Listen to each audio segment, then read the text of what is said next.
Hello and welcome back to my channel the education hub. तो आज है हमारा डे 5 हमारी text book of art education की बुक का। और जो हमारा आज का टॉपिक है वो है planning and organisation of art experiences activities and time table.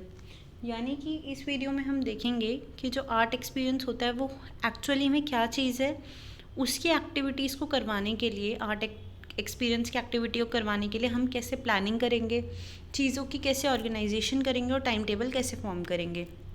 तो जो सबसे पहला टॉपिक है वो है आर्ट एक्सपीरियंसेस क्या होता है। तो आर्ट एक्सपीरियंसेस कोई प्रोडक्ट नहीं होता, ये मतलब एक प्रोसेस होता है। ये नहीं है कि आपको फाइनल में एक रिज़ल्ट मिलेगा कि अगर ये है, मतलब अगर मुझे ये प्रोडक्ट मिल गया तो मेरा एक्सपीरियंस है, अगर मुझे ये प्रोडक्ट नहीं मिला तो मेरा एक्सपीरियंस नहीं है, ऐसा नहीं होता। ठीक है। तो ये इसमें ऐसा कुछ नहीं है कि बच्चे ने एक ट्री प्रॉपरली बना दिया तो बच्चे को आर्ट एक्सपीरियंस अच्छे से हो गया। तो ऐसा कुछ नहीं होता। अगर बच्चा पेंसिल से ड्रॉ भी करना सीख रहा है, लाइंस बनानी सीख रहा है, डिफरेंट कलर चूज़ करना सीख रहा है, तो ये उसका आर्ट एक्सपीरियंसेस क्या पार्ट ही होगा। ठीक है। इससे मल्टी डायमेंशनल लर्निंग होती है, यानी लर्निंग के कई सारे पार्ट्स इसमें कवर हो जाते हैं। अब देखिए प्लानिंग एंड ऑर्गेनाइजेशन। प्लानिंग का क्या मतलब होता है कि हमें सोचना है पहले से कि क्या हमारे गोल्स हैं, क्या हमारे ऑब्जेक्टिव्स हैं। उन गोल्स और ऑब्जेक्टिव्स को पाने के लिए हमें क्या क्या करना पड़ेगा, ये होती है हमारी प्लानिंग। ठीक है। अब हमें कोई आर्ट एक्सपीरियंस प्लान करना है तो हमें क्या करना पड़ेगा। तो देखिए सबसे पहले तो टीचर को ये सोचना पड़ेगा कि कौन से आर्ट फॉर्म की यहाँ पे बात हो रही है, ड्राइंग की हो रही है या फिर परफॉर्मिंग आर्ट की हो रही है, विजुअल आर्ट की हो रही है, जो मैंने आपको पिछली वीडियो में बताया था। ठीक है। उस हिसाब से हमें बच्चों के लिए वो एक्टिविटी ऑर्गेनाइज करवाने, क्योंकि क्लास में जो बच्चे होते हैं वो उनका अलग अलग टाइप होता है, जिसमें इंटेलिजेंट, हाइपर एक्टिव, इम्पेशेंट बच्चे भी होते हैं। तो अपनी एक्टिविटीज़ को ऐसे माउल्ड करना है कि बच्चों की सारी खूबियाँ, ठीक है, ये सारी चीज़ें एक साथ आएँ, मिलें और हम एक एक्टिविटी बच्चों को करवा सकें।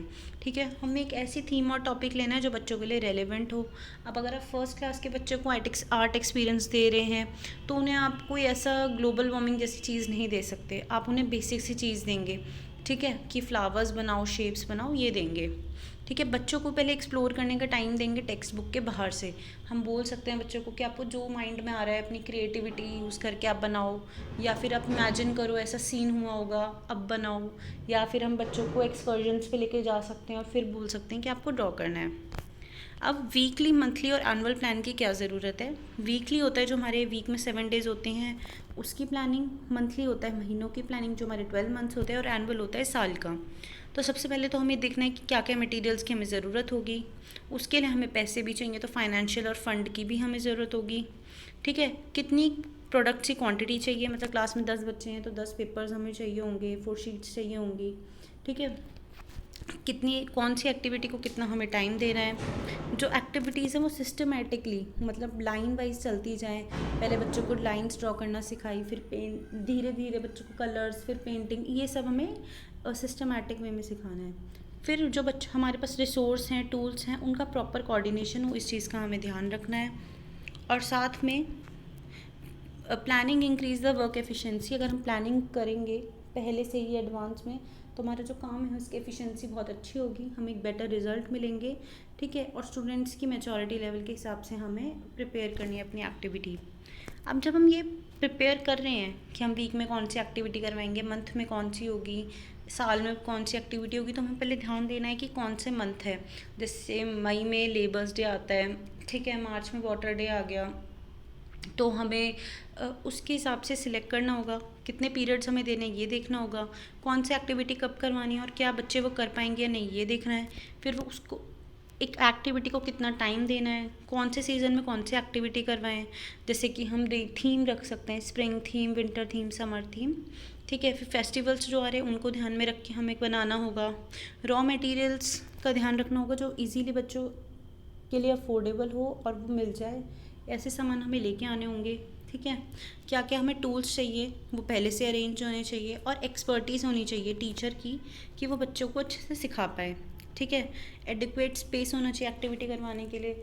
सपोज़ हम राखी मेकिंग कंपटीशन करवा रहे हैं तो उसमें बच्चे थोड़ा स्पेस लेंगे अपना सामान रखने के लिए, लेकिन अगर क्लास सफोकेटेड है, बच्चे प्रॉपरली परफॉर्म नहीं कर पाएंगे, उन्हें प्रॉब्लम होगी, तो इसलिए हम ग्राउंड में लेके जा सकते हैं।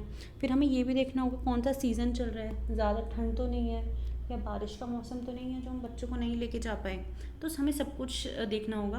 और फाइनली कि जो हम ये एक्टिविटी करवा रहे हैं उससे बच्चों की सोशल और मोरल वैल्यूज़ डेवलप हो, यानी वो एक पूरी सोसाइटी से अच्छे से मिलके रह पाए और मोरली भी वो डेवलप हो।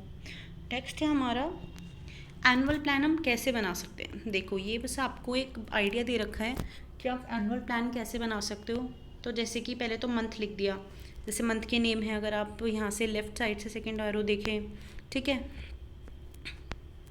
फिर उस मंथ में कौन सा week, first second third week में आप कैसे करेंगे, कितने पीरियड्स आप देंगे। जैसे एक वीक में 6 डेज़ बच्चों के स्कूल होते हैं, 6 और 5 डेज़, अगर सेकंड सैटरडे आ गया, कोई हॉलीडे हो गई तो 5, वरना 6 डेज़ बच्चों को स्कूल जाना होता है। तो उसमें आप कौन सी एक्टिविटीज़ करवा सकते हैं, किस मेथड से आप बच्चों को समझाएंगे, क्या मटेरियल्स चाहिए और क्या आपकी इवैल्यूएशन होगी, मतलब किस बेसिस पे होगी, चेकलिस्ट होगी या रेटिंग होगी, क्या होगी, ठीक है।